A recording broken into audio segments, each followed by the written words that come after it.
Hey everyone, it's Wolfgang. I want to talk about startups. I talk about tech startups because I have experience in tech startups, but this applies for any type of startup company. A runway, if you're new to startups, it means a certain amount of money you have either from savings or investment capital to survive until the company takes off and you can start drawing a salary from it. In this case, if you had a 1 million savings runway, you'd be in really good shape. When I did my first startup, I didn't had next to nothing. We were just out of college. My wife and I were renting an apartment. Two of our friends from the computer science program at UC Berkeley that we were all in joined us in the startup. It was a software company, and we had nothing. Having a million gives you a lot longer runway to make things work, to find product to market fit. So when people get into startups, they have a goal to achieve something more than just a salary.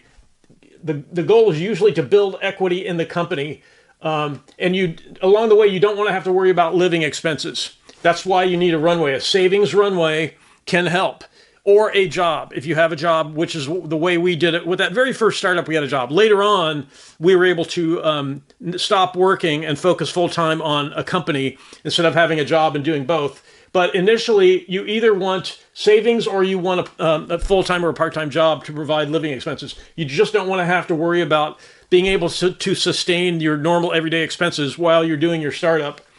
And by the way, this is tech startups that I generally talk about because that's my direct experience. But this is true for all different types of startups, obviously. So a huge problem that founders run into if they're interested in planning before they jump in is how long will their money last before reaching product to market fit. So product to market fit means you have a product or service and you have you've gotten to the point where you're able to sell enough volume of the product or service to sustain the company. You have enough revenue that it's pretty clear to everyone that it's catching on. Sort of like Apple in the early days and Microsoft in the early days. They had several different products, several different ideas, and something took off and made the company a success. So generally, the more runway you have with savings, preferably savings or a job, I guess, although the job can be a problem because of the amount of time the startup takes, the less you'll have to worry about reaching product to market fit because you have more time to get there. Because it's not clear when you launch your company how long this is going to take. The product to market fit step could involve pivots. A pivot is when you change your initial idea and try something else because what you initially tried did not catch on. So one of the first things to keep in mind when you do a startup is to not have to take money out of it before the product takes off, before product to market fit. So I want to tell you a story of an acquaintance of mine. He actually has a Wikipedia page. I think the Wikipedia page is maintained by someone other than him, and I'll explain why in a second here. So he launched a startup. I did not think much of the product that he came up with. It was kind of a mediocre idea. Nevertheless, he was able to entice several investors to put up $2 or $3 million, and he launched the company. And like I said, you don't want to have to worry about living expenses when you launch your company. But what this guy did is he started taking money out of the startup right away. He started buying exotic cars, hookers, luxury vacations, and he eventually got fired by his investors from his own startup for this crazy behavior. So you don't want to take money out of your startup before you reach product to market fit. I don't think, if his company had taken off, I don't think it would have been appropriate to spend the kind of money that he was spending on these things, even after product to market fit. But the point is, when you get into a startup, the longer your runway is with your personal savings, preferably personal savings, and not taking money out of the company, the better. The better chance you have of not being stressed out and worried about sustaining your normal life, being able to pay rent, being able to pay for insurance, normal daily expenses, car insurance, gas, food, etc. So you should try to have a personal savings runway. If you have $1 million, that's great. Some people do. Some people launch startups with that kind of money.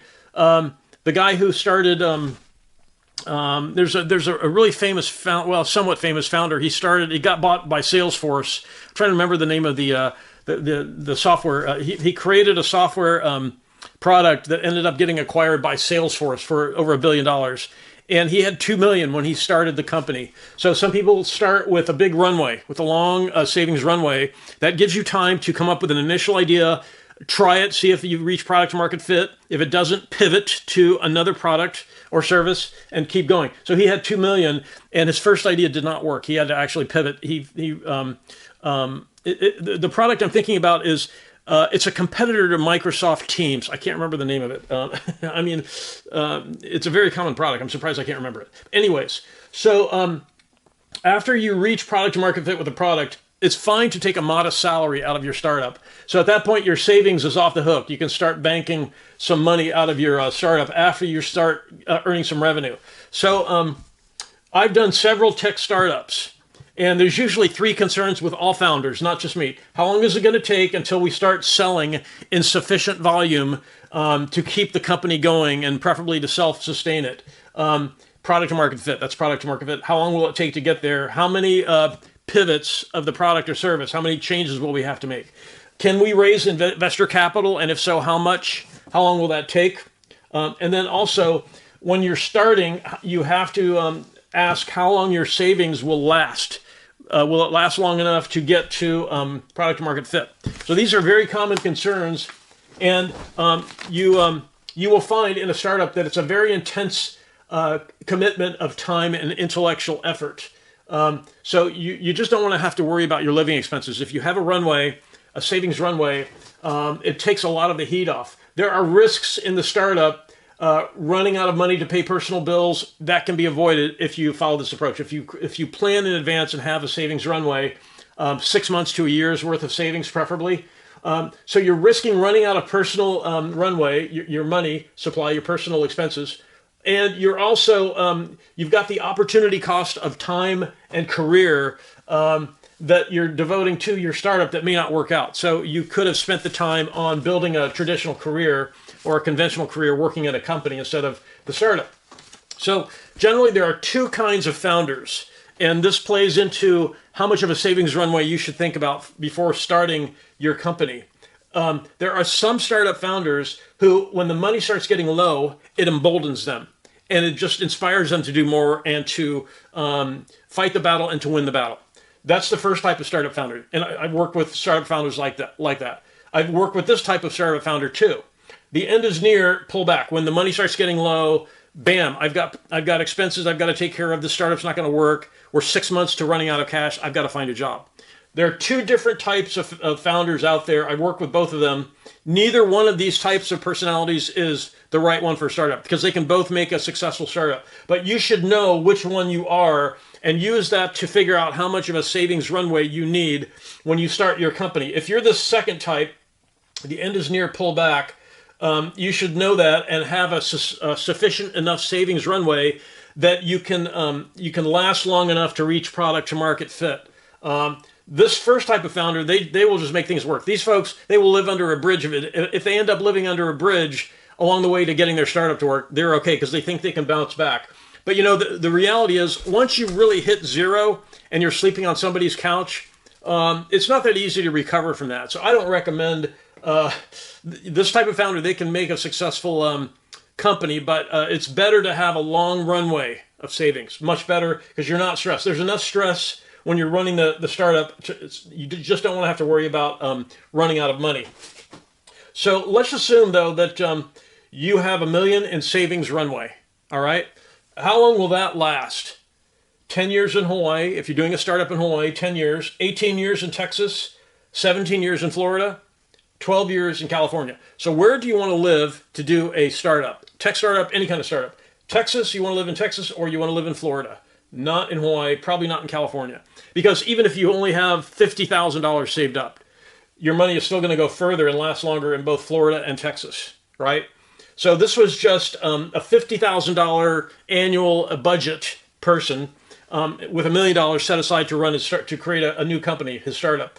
And the money will last much longer in Texas and Florida. So those are the 2 states to think about if you're planning on doing a startup. But the main point of this video was when you're doing a tech startup or any new company, you should have a savings runway. You should have a runway set aside to allow you to not have a job, preferably. Because when we did our first startup right out of college, it was a pretty full, calendar doing the day job, software engineer. All of us were doing software engineering as a day job, we worked at the same company out of college. We got hired at the same software company. And then at night and weekends doing this tech startup, this software company startup. So it was quite a full calendar, and it's much better to be able to quit and not have a full-time job, devote full-time to the startup. But you can do that if you have enough of a savings runway. Having $1 million is perfect. Having 100,000 works out pretty well.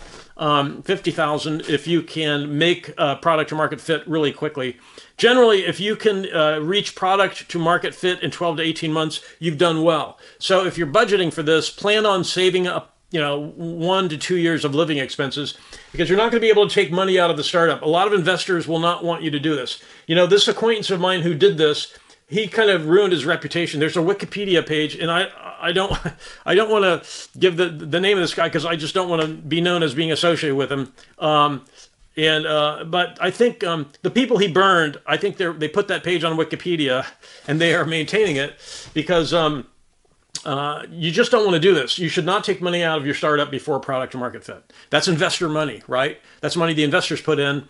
And you've got to work hard to get some revenue, to get the product selling. If you have any questions about startups, I have some experience. I've done several of them. I did one startup that went public. And it's a lot of fun doing these kind of businesses. It's much easier, less stressful to have a savings runway when you do it. And having $1 million makes life a lot easier. If you have any questions, I have relevant experience. I'd be happy to answer any questions you have. And I want to thank everyone for watching, and have a great day.